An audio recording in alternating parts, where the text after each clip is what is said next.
किसी राष्ट्र की वास्तविक शक्ति उसके संसाधनों में नहीं, बल्कि उन संसाधनों के वैज्ञानिक प्रबंधन में निहित होती है। सेंट्रल वाटर कमीशन का ये प्रतीक चिन्ह एक साधारण लोगो नहीं, बल्कि भारत की जल इंजीनियरिंग क्षमता, तकनीकी दृष्टि और राष्ट्रीय संकल्प का सजीव प्रतिरूप है। सबसे केंद्र में स्थित गियर एक यांत्रिक चक्र। ये गियर सटीकता, निरंतरता और इंजीनियरिंग नियंत्रण का प्रतीक है।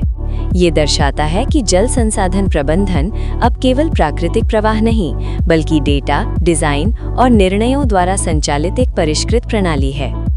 इस केंद्रीय चक्र से प्रसारित होते 5 संरचित खंड एक समग्र जल प्रबंधन मॉडल को अभिव्यक्त करते हैं। प्रथम खंड एक विशाल बांध की संरचना, जहां अनियंत्रित जलधारा को संग्रहित कर बाढ़ नियंत्रण, जल भंडारण और ऊर्जा उत्पादन में परिवर्तित किया जाता है। द्वितीय खंड विद्युत ट्रांसमिशन टावर। ये संकेत है जल विद्युत क्षमता का, जहां प्रवाह की शक्ति राष्ट्र की ऊर्जा में रूपांतरित होती है। तृतीय खंड हरित कृषि परिदृश्य। ये स्पष्ट करता है कि नियंत्रित सिंचाई केवल उत्पादन नहीं बढ़ाती, बल्कि खाद्य सुरक्षा और ग्रामीण अर्थव्यवस्था की रीढ़ बनती है। चतुर्थ खंड हैंडपंप एवं भूजल प्रणाली। ये दर्शाता है कि जल प्रबंधन सतही सीमाओं से परे जाकर भूमिगत संसाधनों तक विस्तृत है।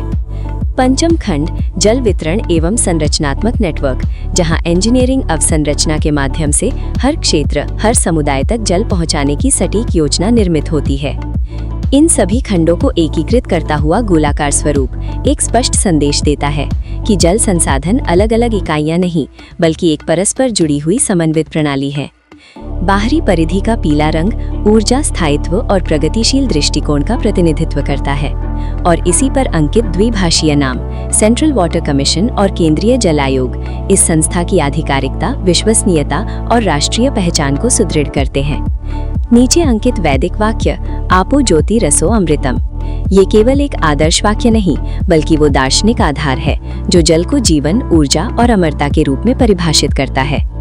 जब इस लोगो को तकनीकी दृष्टि से पढ़ा जाता है, तो ये स्पष्ट होता है कि ये केवल एक प्रतीक नहीं, बल्कि एक पूर्णतः संरचित जल प्रबंधन फ्रेमवर्क है। एक ऐसा फ्रेमवर्क जहां हर बूंद का मूल्य है, हर प्रवाह का विश्लेषण है और हर निर्णय राष्ट्र के दीर्घकालिक विकास की दिशा में समर्पित है। क्योंकि जब इंजीनियरिंग, विज्ञान और दृष्टि जल के साथ एकीकृत होते हैं, तभी एक राष्ट्र स्थायी रूप से प्रगति करता है।